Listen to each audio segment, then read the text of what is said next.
स्वागत है आपका। मैं हूं प्रशांत चुरहे। शाम के 7 बज चुके हैं और क्या कुछ हुआ है देश में आज दिन भर की इन तमाम खबरों के साथ हम लेकर हाजिर हैं देश बिंदु पर। सबसे पहले बात करते हैं आगरा की, जहां पर एक कपड़ा मार्केट में भीषण आग लगी है और इसके बाद पूरे मार्केट में अफरा तफरी का आलम था। आगरा के रकाबगंज इलाके में कपड़ों के एक मार्केट में यह भीषण आग लगी। आग बुझाने के लिए मौके पर दमकल की गाड़ियां भी पहुंची। आग से कितना नुकसान हुआ है इसका अब तक आकलन नहीं किया जा सका है, लेकिन आग की इन उठती लपटों को देखकर अंदाजा लगाया जा सकता है कि किस तरह की भयानक आग और पूरे इलाके में अफरा तफरी का आलम। कपड़े का ये मार्केट रकाबगंज, और ऐसे में देखते ही देखते कुछ और दुकानों को भी इस आग ने अपनी चपेट में ली।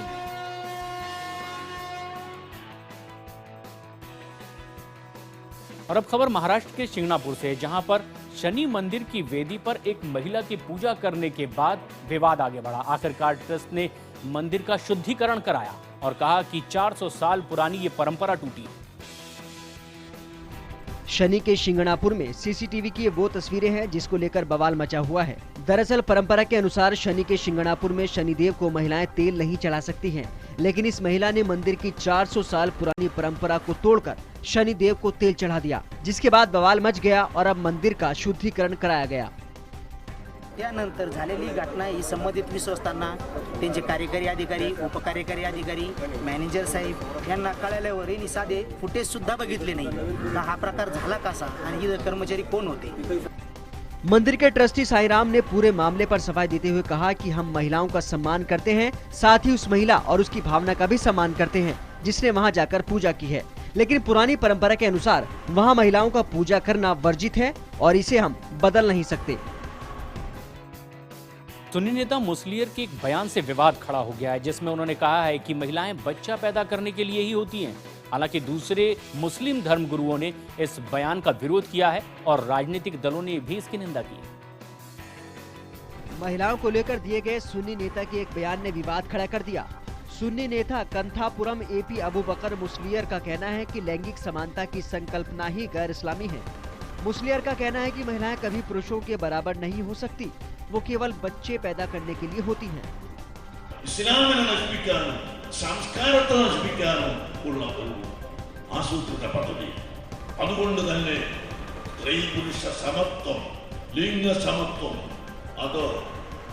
मुस्लियर के इस बयान का न सिर्फ राजनीतिक लोग विरोध कर रहे हैं, बल्कि धर्मगुरु भी इस बयान को खारिज कर रहे हैं। इस्लाम में महिलाओं को पूरी बराबरी है और जिस तरह की भाषा का वो उपयोग कर रहे हैं वो दुखद है। ये स्टेटमेंट जो है ये बिल्कुल ही बेसलेस है और इस्लाम में मजहब और औरत दोनों को बराबर का इख्तियार दिया गया है।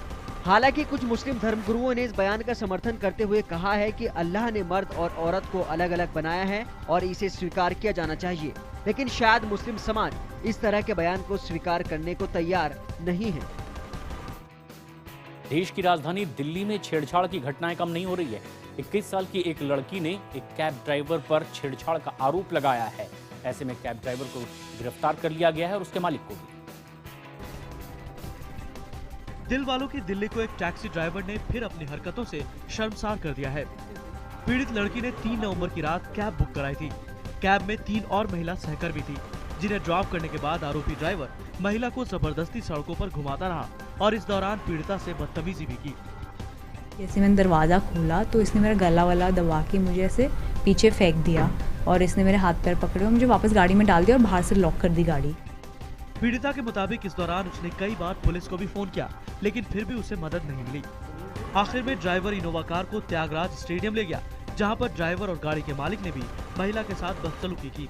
हालांकि बाद में पीड़िता के परिजनों की शिकायत के बाद ड्राइवर और मालिक को गिरफ्तार कर लिया गया है।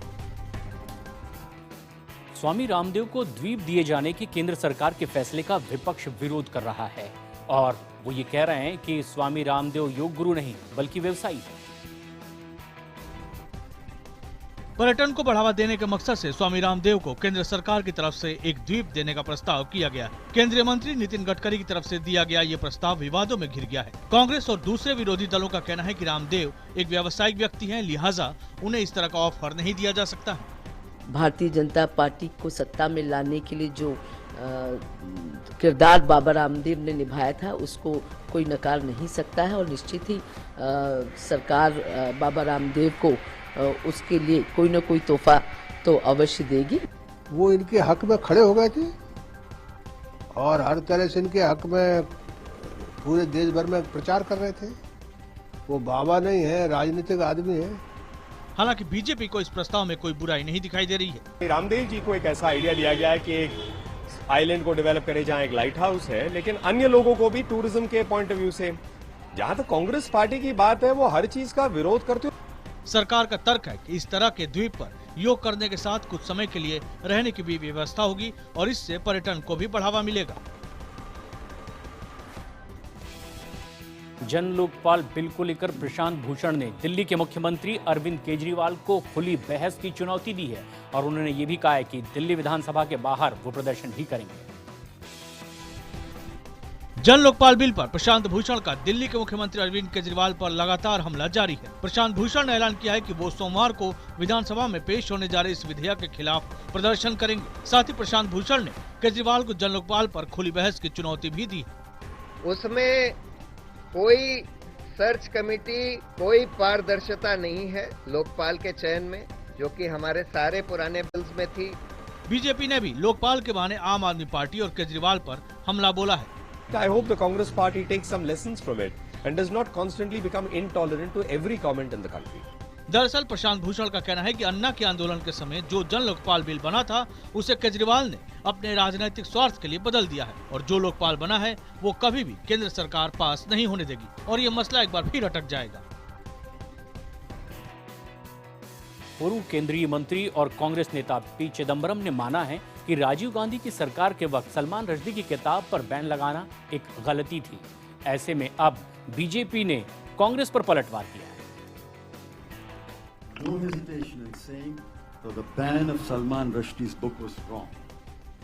यूपीए सरकार में गृह मंत्री रह चुके कांग्रेस नेता पी चिदम्बरम के इस बयान ने एक बार फिर से असहिष्णुता के मुद्दे पर बहस को तेज कर दिया है।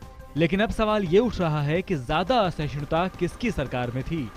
I hope the Congress party takes some lessons from it and does not constantly become intolerant to every comment in the country. हालांकि पी चिदम्बरम के इस बयान को लेकर खुद उनकी पार्टी में भी अलग अलग राय दिखाई दे रही है। इस बात को श्री पी चिदम्बरम ने स्वीकार किया है तो उस चीज का स्वागत करना चाहिए। चिदम्बरम जी से तो मेरा यही आग्रह कि भाई आप इस समय बल्कि इस बीच में गृह मंत्री थे, तो अगर आपको लगता था कि उस समय बैन नहीं था तो उसको हटा देना चाहिए था। चिदम्बरम के बयान पर सलमान रुश्दी ने भी तंज कसते हुए ट्वीट किया। रुश्दी ने पूछा है कि 27 साल बाद गलती का एहसास हुआ है तो उसे ठीक करने में कितना समय लगेगा। केंद्रीय मंत्री अरुण जेटली ने कहा है कि समलैंगिकता को लेकर के सुप्रीम कोर्ट को अपने फैसले पर पुनर्विचार करना चाहिए और धारा 377 को आपराधिक नहीं माना जाना चाहिए। हालांकि कांग्रेस भी अरुण जेटली का इस पर समर्थन कर रही है। देश की सबसे बड़ी अदालत साल 2014 में समलैंगिक संबंधों को अपराध घोषित कर चुकी है, लेकिन देश के वित्त मंत्री अरुण जेटली इस फैसले से सहमत नहीं है और उनका मानना है कि आईपीसी की धारा 377 को आपराधिक नहीं कहा जा सकता है और इस फैसले पर पुनर्विचार होना चाहिए। जेटली की इस राय को धुर विरोधी कांग्रेस का भी समर्थन मिल रहा है। If it had been taken about 50 years ago, I could have understood it, but as jurisprudence world over has evolved, I think the High Court judgment was more correct, and probably at some stage they may have to reconsider. इसको फौजदारी के कानून के तहत एक जुर्म बनाना बहुत बड़ा अपराध है। अरुण जेटली के इस बयान को लेकर एक बड़ा वर्ग नाराज भी है। यौन विकृति का महिमा मंडन ये मानवता के लिए उचित नहीं है। बहुत से लोग पता नहीं क्या क्या करते हैं। अरे उनका ये मुद्दा नहीं है, उनको ध्यान देना चाहिए। अपनी महंगाई पे 200 रुपए किलो दाल बिक रही है। असहिष्णुता इसको कहते हैं, इंटॉलरेंस इसको कहते हैं। हालांकि अभी तक ये साफ नहीं है कि क्या सरकार इस मामले पर जल्द ही सुप्रीम कोर्ट में पुनर्विचार याचिका दायर करेगी। प्रधानमंत्री मोदी ने एक बार फिर आज मन की बात की है और इसमें जलवायु परिवर्तन पर चिंता जाहिर की है। साथ ही साथ इसमें संदेश भी दिया है और ये भी कहा गया है कि इसे रोकने के लिए सामूहिक प्रयास की जरूरत है। रेडियो पर मन की बात कार्यक्रम में पीएम नरेंद्र मोदी ने जलवायु परिवर्तन पर देश को संदेश दिया। अपने संदेश में पीएम ने कहा है कि आज देश या दुनिया के अलग अलग हिस्सों में जो प्राकृतिक आपदाएं आ रही हैं, उसकी बड़ी वजह जलवायु परिवर्तन है। ऐसे में लोगों को इसके प्रति जागरूक करना होगा और ऐसे उपाय करने होंगे जिससे प्राकृतिक आपदाओं के वक्त तेजी से राहत बचाव किए जा सके और जलवायु परिवर्तन को रोका जा सके। पृथ्वी का तापमान अब बढ़ना नहीं चाहिए। ये हर किसी की जिम्मेवारी भी है, चिंता भी है। और तापमान से बचने का एक सबसे पहला रास्ता है ऊर्जा की बचत। हाल ही में किसानों द्वारा फसलों के अवशेष जलाए जाने पर संदेश देते हुए पीएम ने कहा कि फसलों के अवशेष जलाने से पर्यावरण को नुकसान हो सकता है। जलाने के बजाय इसका खाद के तौर पर इस्तेमाल किया जाना चाहिए। फसल के अवशेष भी बहुत कीमती होते हैं। वे अपने आप में वो एक जैविक खाद्य होता है। प्रधानमंत्री ने कानपुर की नूरजहां का जिक्र करते हुए कहा कि पृथ्वी का तापमान बढ़ने से रोकने के लिए ज्यादा से ज्यादा ऊर्जा के प्राकृतिक स्रोत का इस्तेमाल किया जाना चाहिए।